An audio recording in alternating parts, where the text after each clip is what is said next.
कि 22 तारीख को अयोध्या में श्री राम जी मंदिर में प्राण प्रतिष्ठा का कार्यक्रम रखा गया है। उसी संदर्भ में 21 तारीख को आम आदमी पार्टी सभी जिला मुख्यालयों पर हरियाणा के अंदर सुंदरकांड पाठ का आयोजन कर रही है। श्री राम जी के सबसे बड़े भक्त हनुमान जी और प्राण प्रतिष्ठा के इस अवसर पर सुंदरकांड के पाठ का सुंदर आयोजन किया जाए, इससे बेहतर क्या हो सकता है। इसलिए 21 तारीख को जो पूर्व संध्या है अयोध्या के कार्यक्रम की, उस पर 2 बजे सभी जिला मुख्यालयों पर आम आदमी पार्टी के सभी कार्यकर्ता मिलकर के और शहर के डिस्ट्रिक्ट के सभी लोगों को निमंत्रित करके सुंदरकांड पाठ का एक साथ आयोजन वहां पर किया जाएगा और हमारे सभी साथी उसमें हिस्सा लेंगे। एक ये महत्वपूर्ण सूचना आपके साथ साझा करनी थी। दूसरा, जैसा आपने आज देखा कि भारतीय जनता पार्टी इंडिया गठबंधन से बुरी तरह से बौखलाई हुई है। भारतीय जनता पार्टी को अपनी हार स्पष्ट रूप से नजर आने लगी है और उसका एक ट्रेलर आज हमको देखने को मिला। चंडीगढ़ में मेयर का चुनाव आज होना था। उस मेयर के चुनाव को भारतीय जनता पार्टी ने कुछ कुछ वजह बता करके उसको टालने की कोशिश की।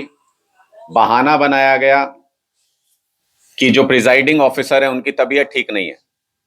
हमारा एक बहुत बेसिक सा सवाल है कि कल को अगर मुख्य चुनाव आयुक्त की तबीयत खराब हो जाए तो क्या ये भारतीय जनता पार्टी की सरकार देश का चुनाव भी रोक देगी?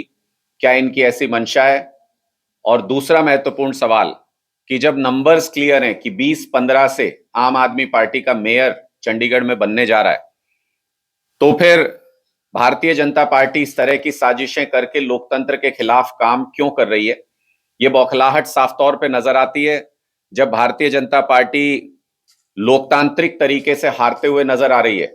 उनको पता है कि हरियाणा में भी और पूरे देश में भी जब इंडिया गठबंधन के सामने भारतीय जनता पार्टी का कैंडिडेट होगा तो उसे निश्चित तौर पे हार का सामना करना पड़ेगा।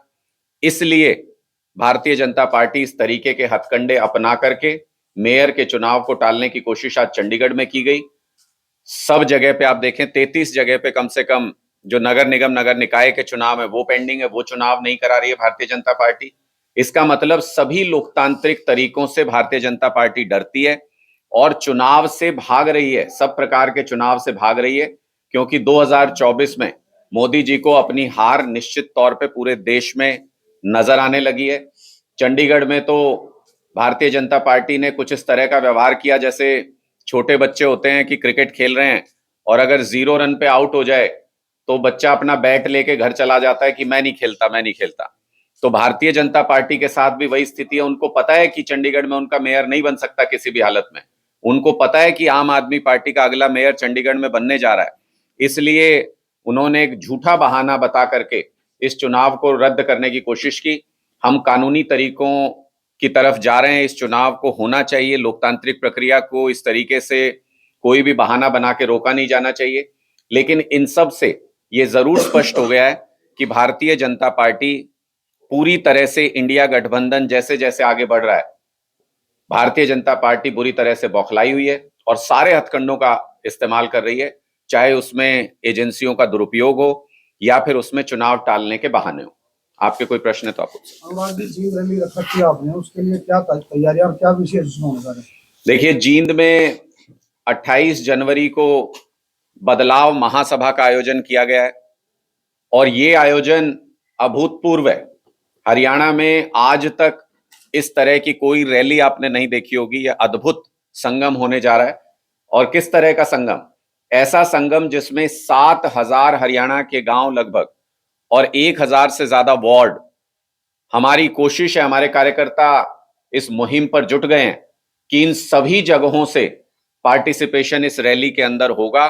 पहली बार मिनी हरियाणा के दर्शन आपको जींद के अंदर देखने को मिलेंगे, जहां हरियाणा के सुदूर हिस्सों से भी, छोटे से छोटे गांव से भी, एक एक वार्ड से यहां पर लोग पहुंचेंगे। पार्टिसिपेशन यहां पर होगा और जो भी माननीय अरविंद केजरीवाल जी और भगवंत मान जी यहां से आगे की रूपरेखा तय करेंगे, और आगे का प्लान यहाँ पर लोगों के साथ साझा करेंगे, अपनी विचारधारा लोगों के सामने रखेंगे। वो संदेश एक ही झटके में एक साथ सभी गांव के लोग अपने अपने गांव में लेकर के जाएंगे और हर जगह पर बदलाव के अलख की शुरुआत होगी। इस योजना को सोचते हुए इस बदलाव महासभा का आयोजन किया गया। सर, आपने इंडिया गठबंधन की बात की है। मेरे पास तो आधिकारिक सूचना नहीं है, आप ये नाम बता रहे हैं मुझे, लेकिन आज ही आप मुझे ये नाम बता रहे हैं, मेरे पास ये आधिकारिक सूचना अभी तक नहीं है। लेकिन जो आपने प्रश्न पूछा वो फिर भी वाजिब है, क्योंकि पहले भी कुछ साथी छोड़ करके गए हैं।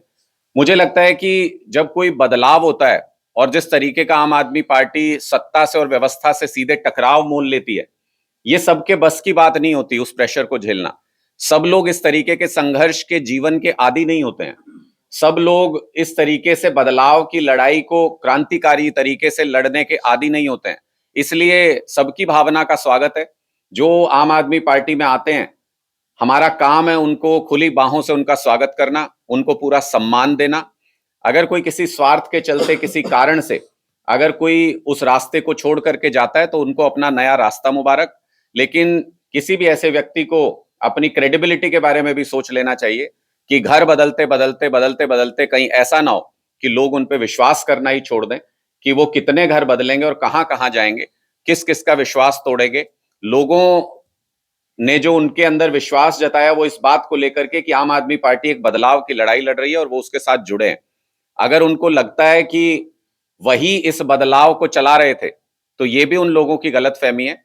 हम स्पष्ट तौर पे ये कहना चाहते हैं, आज आम आदमी पार्टी का पूरे प्रदेश में एक विशाल संगठन है। 1.5 लाख पदाधिकारी, आइडेंटिटी कार्ड होल्डर आम आदमी पार्टी के पूरे प्रदेश के अंदर है। उसमें से अगर कोई 2, 4, 5 साथी, 10 साथी, 50 साथी छोड़ के भी चले जाते हैं, मुझे नहीं लगता उससे इस बदलाव के सफर पे कोई फर्क पड़ता है। उससे ज्यादा साथी रोजाना आम आदमी पार्टी में पूरे हरियाणा के अंदर जुड़ रहे हैं और इसलिए जो भी इस बदलाव के सफर में हमारे साथ आना चाहते हैं उनका भी स्वागत है। और जो किसी दबाववश, किसी स्वार्थवश नया रास्ता चुनना चाहते हैं, उनकी राजनीति उनको मुबारक, उनका भी स्वागत। देखिए, मुझे लगता है कि कोई संगठन छोड़ने के बाद उसके बारे में कोई अपने नेगेटिव विचार रखना, तो आप इसको किसी व्यक्ति की खींच भर कह सकते हैं।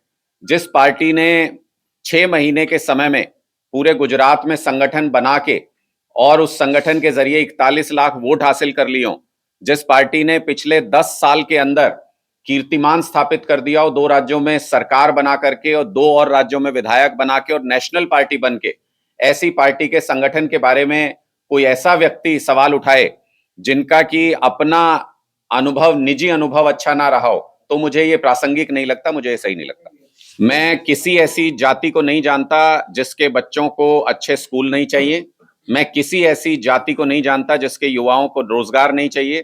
कोई ऐसी जाति हरियाणा में नहीं है जिनको बिजली, पानी की अच्छी व्यवस्था नहीं चाहिए।